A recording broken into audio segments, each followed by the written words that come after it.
What? You saw our handplates? Human, that was a private. How did you ever see them? My defenses were impregnable.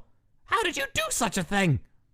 No, they're not a skeleton thing or a monster thing. They're a... Ugh. Jeez, kid, you're not real good at privacy, are you? We've got our reasons for keeping them to ourselves. Yes, very good, complex, incontrovertible reasons that anyone could understand. Like what? I just don't like looking at it, that's why. It makes me feel like... I'm...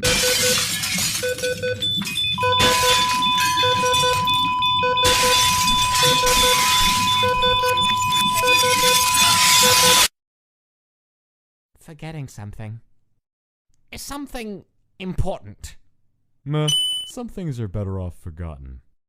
But not that spaghetti, huh? How's it coming along? Oh, right. I need to turn the heat up.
It's been 6 hours since I've removed them from the MD solution. They are clumsy and confused, fearful. They stumble and trip like As expected, little experience in non-suspension has led to a difficult adjustment period, particularly regarding ambulatory motion. It will come in time, I'm sure. They are currently separated, as the nature of their interest in each other is unclear at this point.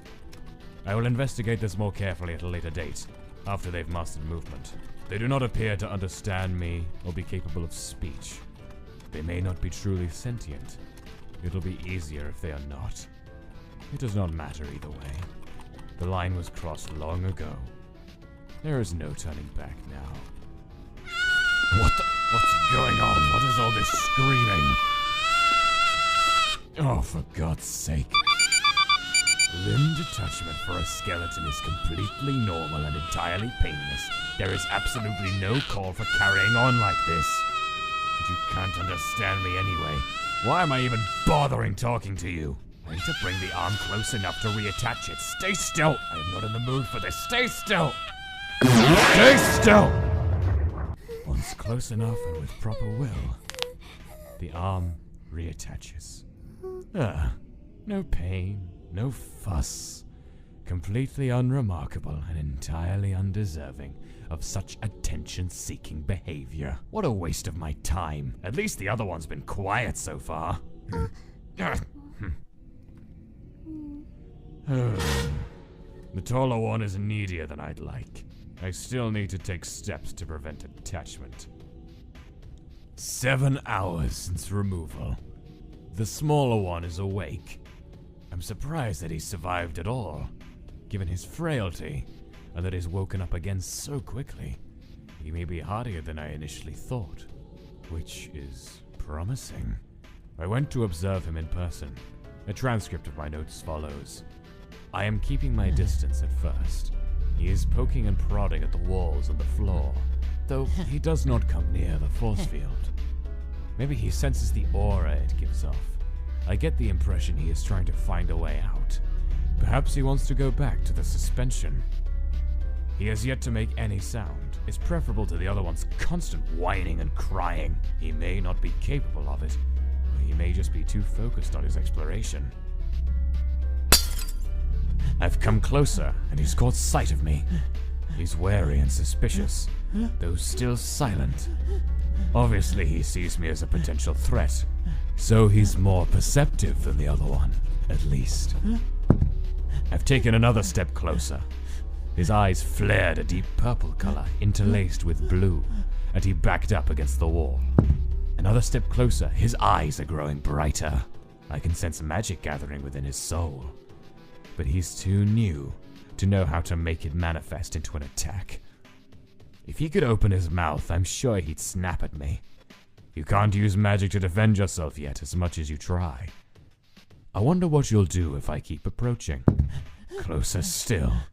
He's getting quite frantic.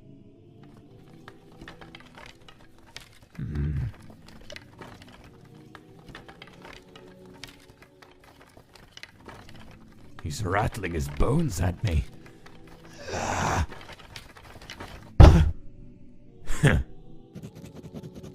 At that point, I decided to leave him be, to attend to other matters. The two of them differ strikingly in temperament. One docile, one hostile. Whether that will make things easier or harder, I will have to see. An unexpected development. I left them within earshot of one another while I was clearing one of the workrooms for future use. It didn't take them long to realize the other was nearby. Perhaps a side effect of the nature of their souls. Huh? They made meaningless animal noises at each other. Subject 1 is capable of it after all. Nothing unusual or noteworthy, but then I began to babble. I could recognize the noises they were starting to string together. Bits and pieces of things I'd said to them. They even mimicked my tone of voice. Though clearly without understanding, they can speak. They can learn. They are sentient, after all. I don't know how I feel about this. I specifically accelerated their growth because I didn't want them to look like children. I don't want them to sound like children. It's unnecessary. I will introduce them to each other tomorrow, with the proper precautions in place. This wasn't in my plans, but one must always be ready to improvise. We'll see what happens. This is it. Subject 1 and 2 are going to meet. I'm keeping a tight hold on both of their souls. Don't touch me! Don't touch me. So if they fall to fighting, it should be a matter of moments to separate them before either is hurt. It's best to be prepared. I'm not entirely sure what to expect.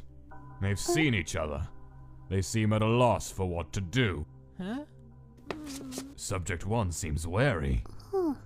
Subject 2's eyes have begun glowing a warm red-orange color. Subject 1 soon began glowing light blue in response. This seems to have calmed them a little. They are approaching each other. They are curious about the other, as one may expect. They are the first living thing they've seen aside from myself, after all. They are very eager and quick to learn. Already their level of speech has advanced at an astonishing rate by speaking to each other. As one learns something new, Shh, no cry, no cry. so the other builds off of what they've learned to new heights. A mutual scaffolding.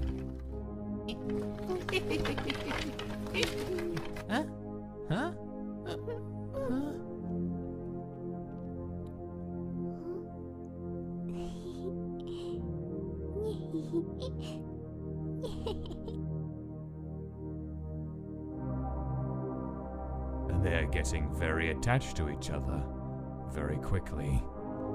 If I want these two to mature rapidly, leaving them together seems the most obvious choice. At the same time, emotional bonds like this carry their own risks. On the other hand, alright, that's enough. Perhaps those bonds can be exploited later, should the need arise.